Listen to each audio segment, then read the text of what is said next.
नमस्कार, आप लोगों का ऑल इंडिया स्टडी में स्वागत है। आज हम प्रैक्टिस सेट करेंगे मैथ का, जो बहुत महत्वपूर्ण है। देखिए, कोई भी परीक्षा पास होने के लिए प्रैक्टिस बहुत ज़रूरी है, तो प्रैक्टिस पूरा करिए। प्रैक्टिस करेंगे तो आपसे उससे क्या होता है कि आपका स्कोर पता चलेगा कि आप कितना तैयार कर चुके हैं और कितना क्वेश्चन सही कर सकते हैं। तो आइए हम लोग प्रश्न नंबर पर आते हैं, ज़्यादा बातचीत न करते हुए।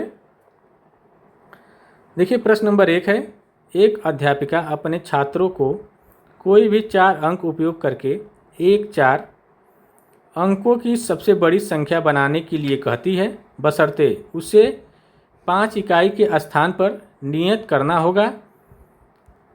यह एक उदाहरण है, ऑप्शन नंबर 1 है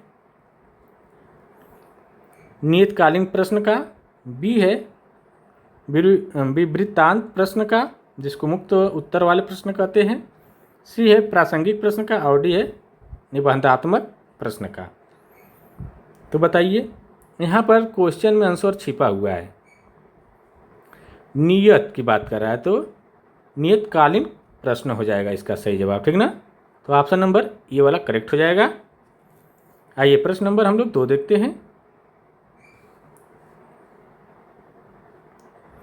प्रश्न नंबर 2 है, एक आयत की चौड़ाई और परिमाप के बीच का अनुपात 1:5 है। आयत की लंबाई और चौड़ाई के बीच का अनुपात क्या होगा? तो आइए इसको हम लोग हल करते हैं, तभी पता चलेगा, ठीक ना। देखिए, एक आयत की चौड़ाई और उस परिमाप के बीच का अनुपात कितना है? 1:5 है। तो हम चौड़ाई को b मान लेते हैं, थोड़ा सा तिरछे लिखेंगे। चौड़ाई को हम b मान लेते हैं और कह रहा है परिमाप। परिमाप क्या होता है? 2l + b, ठीक ना। तो कह रहा है दोनों का अनुपात कितना है? ऐसे लाइए कर देते हैं, आसानी हो जाएगी। b/2l + b बराबर हो जाएगा 1:5, ठीक ना। तो अगर यहाँ से हम b का मान निकालेंगे तो b बराबर हम लिख सकते हैं 1x, और 2l + b बराबर हम लिखेंगे 5 है ना, तो 5x, ठीक ना। अब हम क्या करेंगे, 2 से इधर लेकर आएंगे तो भाग कर देंगे, तो l + b बराबर हो जाएगा 5/2x, ठीक ना। अब b का मान हमारा कितना है? x यहाँ पर दिखा रहा है, तो x b की जगह रख देंगे। तो इसके लिए हमें इसको मिटाना पड़ेगा, तो मिटा देते हैं।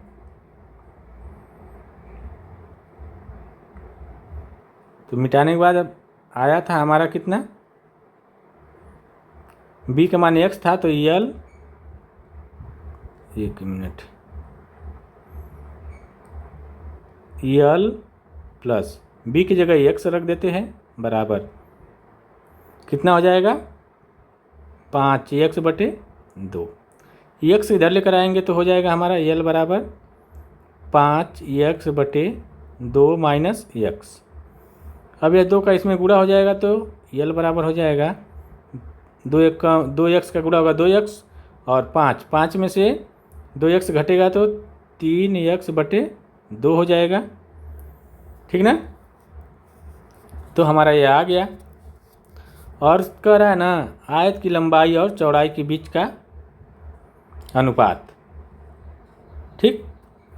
तो अब क्या करेंगे हम लोग, अनुपात निकालेंगे, मतलब लंबाई और चौड़ाई का l/b करके, ठीक ना। फिर मिटाना पड़ेगा, तो l/b, तो हमारा जो है l का मान आया है 3x/2 और b का मान हमारा x है, ठीक ना। आप ऐसे करके अंदर का अंदर गुणा, बाहर का बाहर कर देते हैं।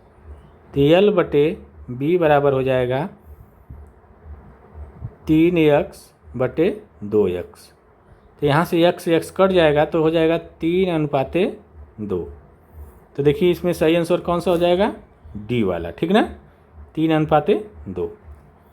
ठीक, आइए प्रश्न नंबर हम लोग अगला देख लेते हैं। प्रश्न नंबर 3 है, कह रहा है किसी भाग का क्षेत्रफल निकालना है तो क्या करना होगा। तो ऑप्शन नंबर 1 है सदैव लंबाई को चौड़ाई से गुणा करके ज्ञात किया जाता है। बी कह रहा है सूत्र 2 प्लस लंबाई प्लस चौड़ाई द्वारा ज्ञात किया जाता है। सी कह रहा है कि उसके परिमाप से सदैव ज़्यादा होता है। और डी कह रहा है एक सतह पर क्षेत्र द्वारा घेरी जाने वाली जगह का माप होता है। तो देखिए किसी चीज़ का क्षेत्रफल निकालना होता है तो उसका लंबाई और चौड़ाई का गुणा कर देते हैं। तो इसका जो सही जवाब क्या हो जाएगा, ऑप्शन नंबर ए वाला हो जाएगा। ये जो है परिमाप का है, ठीक ना। आइए प्रश्न नंबर अगला देख लेते हैं। प्रश्न नंबर 4 है, निम्न में से क्या बुनियादी संख्यात्मक कौशल में वृद्धि के लिए सुझावित शिक्षाशास्त्री रणनीति नहीं है। तो ऑप्शन नंबर 1 है संख्यात्मक प्रश्नों का उपयोग। बी है मातृभाषा के निर्देश देना। और सी कर रहा है कहानियों, कविताओं और खेलों का उपयोग। और डी कर रहा है हस्त कौशल सामग्री का उपयोग। तो बताइए इसका जो सही आंसर क्या हो जाएगा। तो देखिए इसका जो सही आंसर हो जाएगा हमारा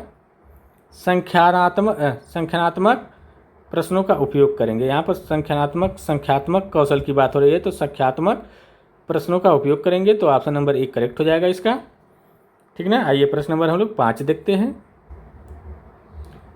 एक व्यक्ति कहता है कि गणित में लड़कियां लड़कों की अपेक्षा अच्छी होती है।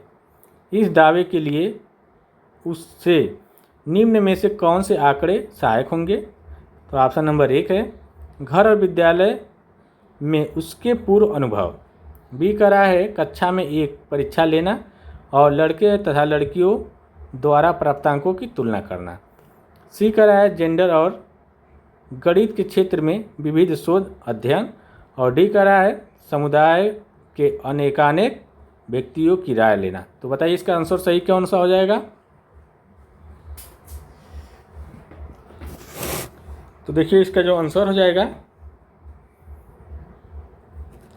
घर और विद्यालय में उसके पूर्व अनुभव के आधार पर, ठीक ना। तो ऑप्शन नंबर ए वाला करेक्ट हो जाएगा इसका। आइए प्रश्न नंबर हम लोग अगला देख लेते हैं। अगर मज़ा आ रहा है देखने में तो आप लोग चैनल को लाइक शेयर सब्सक्राइब जरूर करिए। डेली प्रैक्टिस सेट अब चलेगा और आप लोग प्रैक्टिस जरूर करिए। प्रैक्टिस से क्या होता है कि पता चलता है कितना हमारी तैयारी हुई है। प्रश्न नंबर 6 है, कह रहा है 27,720 के अभाज्य गुणनखंडों का योग क्या होगा। तो अभाज्य गुणनखंड का योग करने के लिए हमें क्या करना होगा, पहले हम इसको तोड़ेंगे।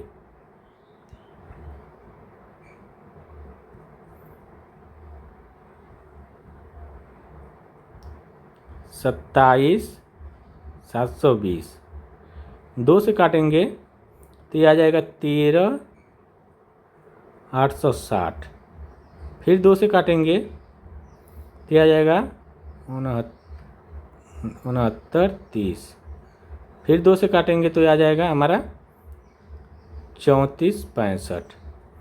इसी प्रकार फिर 34,65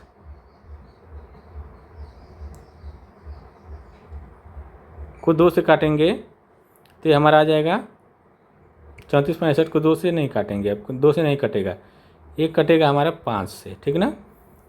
या तो 3 से कटेगा या तो 5 से। तो पहले 5 से काट के छोटा कर लेते हैं, 693 आ जाएगा। फिर 3 से काटेंगे तो 231 आ जाएगा। फिर 11 से काट देते हैं तो 21 आ जाएगा। फिर 7 से कटेगा, फिर 3 से कटेगा, ठीक ना। तो देखिए 2 और 2 4, 4 और 2 6, 6 5 11, 11 3 कितना होगा 14, 14 और 11 25, 25 और 7 28, 25 7 32, 32 और 3 35। तो कुल इसका योग जो आएगा 35 आएगा। तो ऑप्शन में दिया हुआ है, नहीं दिया हुआ है, ठीक ना। तो इसका जो आंसर हो जाएगा 35 हो जाएगा, ठीक ना, बना लीजिएगा। ठीक, आइए अगला क्वेश्चन देखते हैं। प्रश्न नंबर 7 है, दिए गए अनुक्रमों में से कौन सी संख्याएं लुप्त है, बताना है। तो देखिए 0 और 1 हो जाएगा, 1 और 1 मिल करके ये 2 बन गया, और 1 और 2 मिल करके 3 बन गया, 3 और 2 मिल करके 5 बन गया, 5 और 3 मिल करके 8 बन गया, 8 और 5 मिल करके 13 बन गया, 13 और 8 जोड़ेंगे तो कितना हो जाएगा बताइए, 21 हो जाएगा। तो यहाँ पर 21 हो जाएगा। अब उसके बाद 21 और 13 मिल के 34 हो रहा है, और 34 और 55 मिल करके कितना हो जाएगा 9 8, तो ये हो जाएगा 21 और 89। तो कहाँ पर है, ऑप्शन नंबर सी पे है, ठीक ना। अगला क्वेश्चन देखेंगे। कराए अलग को छाटिए, पंच भुजाकार प्रिज्म, चतुर्पार्श्वी और अष्टफलक और घन, इसमें कौन अलग है। तो कह रहा है पंचभुजाकार प्रिज्म, चतुर्पार्श्वी और अष्टफलक और घन, इसमें कौन अलग है। तो देखिए यह चतुर हो जा सकता है, इसमें 5 भुजा के प्रिज्म की बात आ गई, तो ये वाला अलग है। तो ऑप्शन नंबर 1 करेक्ट हो जाएगा, ठीक ना। आइए प्रश्न नंबर अगला देख लेते हैं। प्रश्न नंबर 9 है, गणित से संबंधित निम्न में से कौन सा कथन उचित है। तो ऑप्शन नंबर ए है, गणित संख्याओं या प्रश्नों का हल निर्धारित पाठ्य पुस्तकों में दी गई कलन विधि द्वारा करना चाहिए। तो कलन विधि द्वारा तो पहले ही गलत हो गया, ठीक ना। बी कह रहा है गणित केवल संख्याओं और संख्या की अवधारणाओं के बारे में है, तो बिल्कुल गलत है, केवल शब्द आ गया तो यहाँ से गलत हो गया। सी कह रहा है गणित के प्रश्नों समस्याओं का हल आलोचनात्मक चिंतन को बढ़ावा देता है, तो ये बात ठीक है। आलोचनात्मक चिंतन मतलब तर्क की बात कर रहा है, ठीक ना। तो सिर्फ ऑप्शन तीसरा सही है। तो आइए देखते हैं तीसरा वाला कहाँ है, यहाँ है, तो केवल सी वाला सही है, ठीक ना। आइए प्रश्न नंबर हम लोग 10 देखते हैं। प्रश्न नंबर 10 है, एक बस संख्या 405 एक स्थान से बी के बीच चलती है। नीचे दिए गए कथन में किस प्रश्न की संख्याओं के चित्रण का उपयोग किया गया है। तो ऑप्शन नंबर 1 गणन संख्या, प्रक्षेपित संख्या, नामिक या अंकित संख्या या क्रम सूचक संख्या। तो देखिए नामित, यहाँ 405 बस संख्या है, ठीक ना। तो यह दिया गया है नामित या तो अंकित संख्या की बात कर रहा है, तो ऑप्शन नंबर सी करेक्ट हो जाएगा, ठीक ना। आइए प्रश्न नंबर हम लोग 11 देखते हैं। किन्हीं दो पूर्ण संख्याओं का योग एक पूर्ण संख्या होता है, यह योग का डॉट डॉट कहलाता है। ऑप्शन नंबर 1 है संवरक गुण, बी है योज्य या योगात्मक गुण, सी है तत्समक गुण, और डी है क्रम विनिमय गुण। तो यह जो क्या दिखाता है, तो संवरक गुण को, ठीक ना। तो ऑप्शन नंबर 1 करेक्ट हो जाएगा। प्रश्न नंबर 12 देखेंगे। एक चतुर्भुज की विकर्ण एक दूसरे से 90 अंश कोण पर है, या 90 अंश कोण पर काटते हैं, तो चतुर्भुज हो सकता है। वर्ग एक को छोड़कर कर रहा है, वर्ग, आयत, पतंग, चतुर्भुज। तो देखिए तो वर्ग हो जाएगा, आयत भी हो जाएगा, पतंग भी हो जाएगा, चतुर्भुज, लेकिन आयत नहीं होगा, ठीक ना। तो एक को छोड़ के कर रहा है, तो ऑप्शन नंबर बी करेक्ट हो जाएगा इसका, ठीक। आइए प्रश्न नंबर अगला देख लेते हैं। प्रश्न नंबर 13 है, राधा, मनीष, राजेश और आशा 137 कंचों को आपस में बराबर बांटना चाहते हैं। यदि प्रत्येक को समान संख्या में कंचे चाहिए, तो हमें कंचों के समूह में और कितने कंचे जोड़ने होंगे। तो देखिए मान लीजिए 137 है,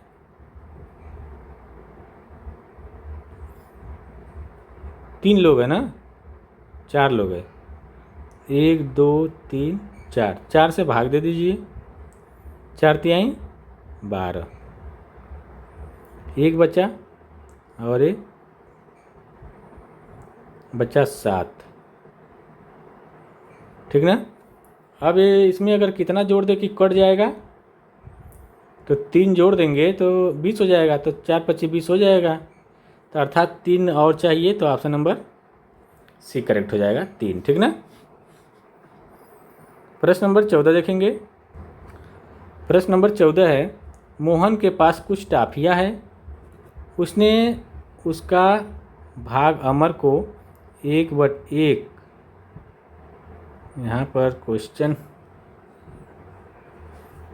गलत कर दिया, 1 भाग अकबर को, 1 4 6 भाग एंथनी को, और यहाँ पर देखिए क्वेश्चन गलत है, ठीक ना। तो ये क्वेश्चन गलत है, तो इसको काटना पड़ेगा। यहाँ पर होना चाहिए 1/2 भाग होगा, या 1/6 भाग होगा, 1/4 भाग होगा, ऐसे होना चाहिए। तो यहाँ पर क्वेश्चन ही गलत है, ठीक ना। आइए अगला क्वेश्चन देख लेते हैं।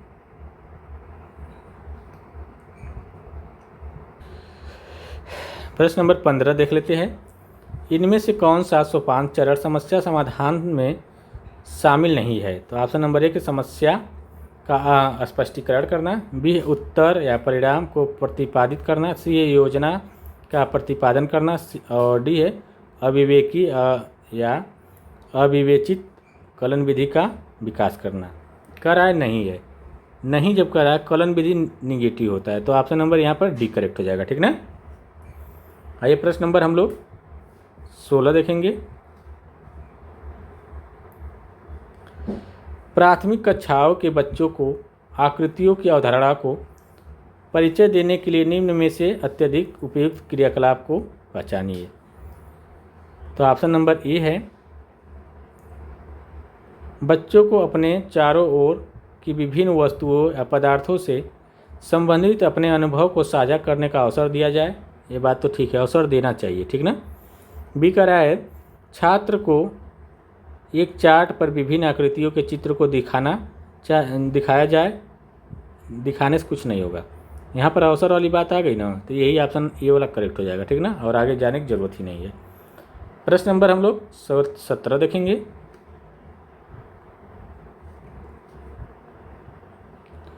अशुद्धियाँ अधिगम का एक आवश्यक अंग है। यह ऑप्शन नंबर 1 सत्य है, क्योंकि यह दर्शाता है कि छात्र अधिगम नहीं कर रहे हैं क्योंकि गणित अध्यापक कुशल नहीं है। गलत बात। बी है, सत्य है, क्योंकि यह शिक्षक और छात्र दोनों के लिए अवसर उपलब्ध कराता है कि वे अपनी अशुद्धियाँ का विश्लेषण करें और उसको या उनको प्रभावपूर्ण रूप से संबंधित करें। तो ये बात ठीक है, ठीक ना। दोनों के लिए अवसर होता है कि अगर गलत करेगा तभी बच्चा सही कर पाएगा, ठीक ना। आइए प्रश्न नंबर हम लोग 18 देखते हैं। बिस्किट के एक पैकेट का आकार 12 सेमी गुणे 5 सेमी गुणे 3 सेमी है। एक थोक विक्रेता ऐसे छोटे पैकेट को एक बड़े बक्से में पैक करना चाहता है जिसका आंतरिक मापांक 0.5 मीटर और 0.25 मीटर और 18 सेंटीमीटर है। तो इस बॉक्स में कितने बिस्किट के पैकेट आ सकते हैं?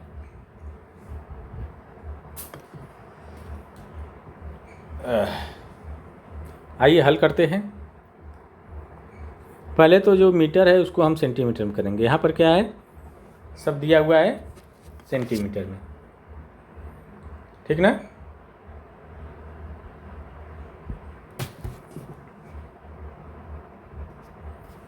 तो आइए करते हैं, तो उसके बाद लगाते हैं। ऑप्शन कौन सा हो जाएगा इसका?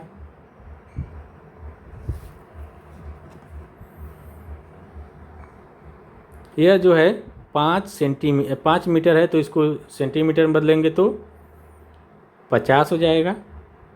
और 0.25 मीटर है, तो इसको बदलेंगे तो 25 हो जाएगा।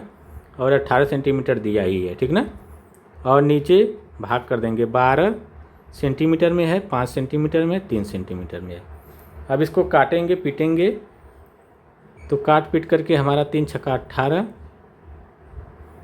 ठीक ना, 25 हो जाएगा और ये 6 हो जाएगा, 6 से 6 कट जाएगा, 5वां 25, तो 5वां 25 गुणे 5, ये गुणा करेंगे तो कितना आ जाएगा 125। तो ऑप्शन नंबर ए वाला करेक्ट हो जाएगा, ठीक ना।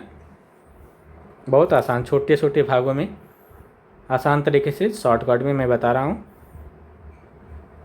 समय नहीं रहता है पूरा डिस्क्राइब करने के लिए पेपर में, ठीक ना। अगला क्वेश्चन देखेंगे।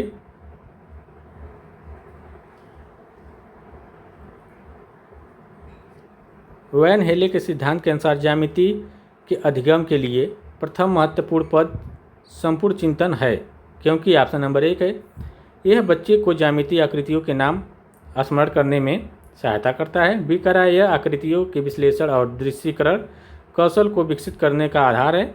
सी कह रहा है यह टैनग्राम पहेलियों को हल करने में बच्चे की सहायता करता है। और डी कह रहा है यह बच्चे को ज्यामिति में अच्छे अंक प्राप्त करने की सहायता करता है।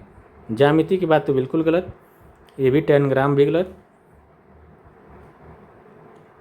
तो इसका जो सही जवाब हो जाएगा वैन हेले का दृश्यीकरण कौशल, ठीक ना। तो ऑप्शन नंबर बी वाला करेक्ट हो जाएगा, ठीक ना। आइए अगला क्वेश्चन देख लेते हैं।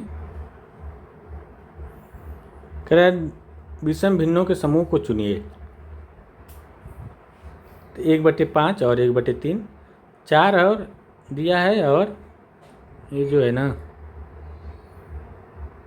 इसको हल करना पड़ेगा, हटा दे तब ना, ठीक है। करा है 4 और 1/8, और सी करा है 1/4 और 1/6, और डी करा है 1/5 और 1/5। तो देखिए इसमें विषम कौन सा होगा। देखिए 4 में कोई बटा नहीं है, 4 का कोई भाग नहीं है, तो ये वाला सही हो जाएगा, विषम हो जाएगा। सब में किसी न किसी पद का भाग बताया गया है, 1 का 5वां भाग, 1 का 3रा भाग, 1 का 4था भाग, 1 का 6वां भाग, 1 का 5वां, 1 का 5वां, लेकिन 4 का कोई 5वां भाग, कोई भाग नहीं है, तो इसलिए ये विषम हो जाएगा, ठीक ना। आइए प्रश्न नंबर अगला देख लेते हैं। कह रहा है स्थानीय मान की अवधारणा प्रस्तुत करने से पूर्व छात्रों को मूर्त सामग्री से गिनती और समूहीकरण क्रियाकलाप कराने चाहिए। इस प्रकार की क्रियाकलाप का प्रयोजन क्या है। तो ऑप्शन नंबर 1 है यह स्थानीय प्रणाली यह स्थानीय प्रणाली में समूहीकरण और विनिमय को समझने में मदद करता है। बी कह रहा है यह दी गई सामग्री की आकृतियों को पहचानने में सहायता करता है। सी कह रहा है दैनिक जीवन में उपयोग की जाने वाली वस्तुओं के समूह बनाने में सहायता करता है। डी कह रहा है छात्र के उत्तम प्रेरक कौशल में सुधार करता है।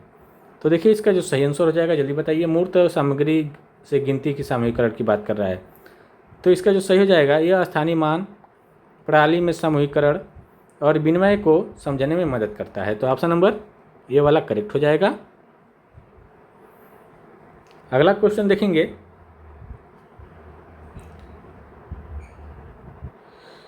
ये लगाने वाला आ गया ना, कहाँ चलेगा भाई। 60 लीटर 750 मिली लीटर दूध समान आकार की 27 बोतलों में भरा जाता है, तो ऐसे 17 बोतलों में कितना दूध की मात्रा आएगी। तो ये 60 लीटर है ना, इसको हम क्योंकि यहाँ पर मिलीलीटर है तो मिलीलीटर में इसको भी बदल लेते हैं, तो 1000 से गुणा कर देंगे प्लस 750।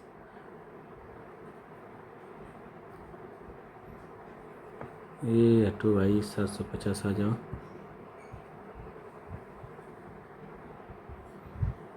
नहीं ठीक है ना, यहाँ 0 है, तो बटे 27 बोतलों के 27 से कर देंगे। जब इसको जोड़ेंगे हम लोग तो ये आ जाएगा हमारा 60 750 बगे 27। अब इससे हम काटेंगे इसको तो आएगा 2250। एक बाटल में 2250 आ रहा है, तो 17 बाटल में कितना आएगा, तो 2250 गुणे 17 जब करेंगे तो हमारा आ जाएगा ये 38250। तो 38,250 आएगा तो 1000 से भाग कर देंगे, लीटर में आ जाएगा तो 38 लीटर 250 मिलीलीटर, ठीक ना। तो ऑप्शन नंबर बी वाला करेक्ट हो जाएगा इसका। प्रश्न नंबर अगला देख लेते हैं।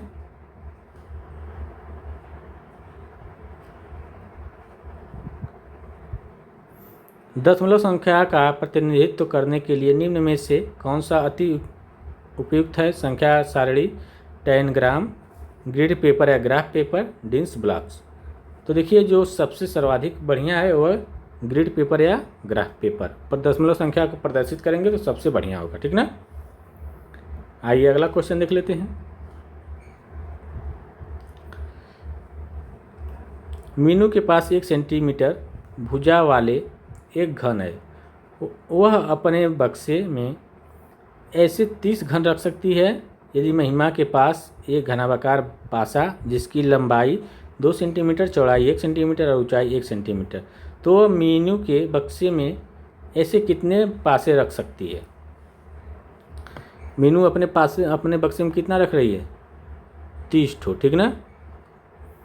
और यहाँ पर घनाभ है ना, घनाभ का आयतन क्या था? LBH, तो 2 गुणे 1 गुणे 1 मतलब 2, तो 30 वो रख रही है, तो अगर ये इसका 2 रखा रही है तो वो कितना रखेगी? 15, ठीक ना। तो इसका सही जवाब हो जाएगा 15, ऑप्शन नंबर डी वाला करेक्ट हो जाएगा, ठीक ना। आइए प्रश्न नंबर अगला देख लेते हैं।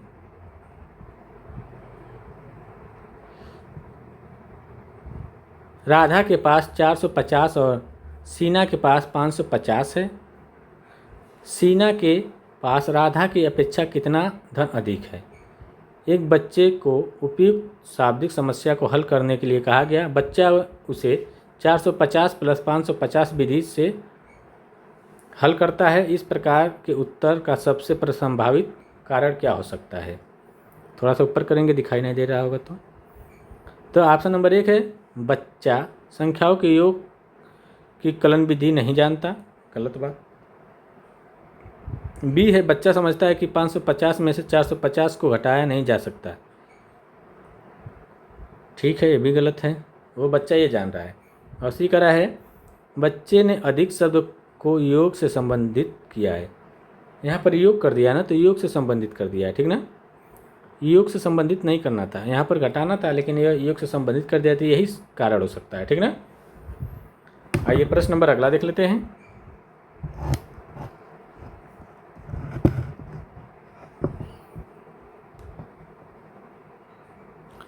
राष्ट्रीय पाठचर्या रूपरेखा 2005 के अनुसार गणित अधिगम के लिए निम्न में से उच्चतर उद्देश्य कौन सा है? तो ऑप्शन नंबर 1 है बच्चे के मस्तिष्क का गणितीकरण करने के लिए उसके आंतरिक संसाधनों का विकास करना।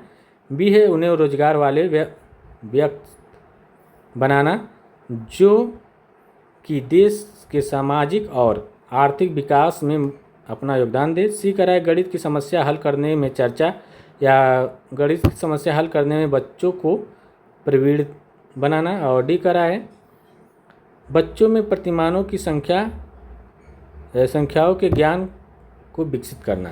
तो देखिए इसका जो सही जवाब क्या हो जाएगा?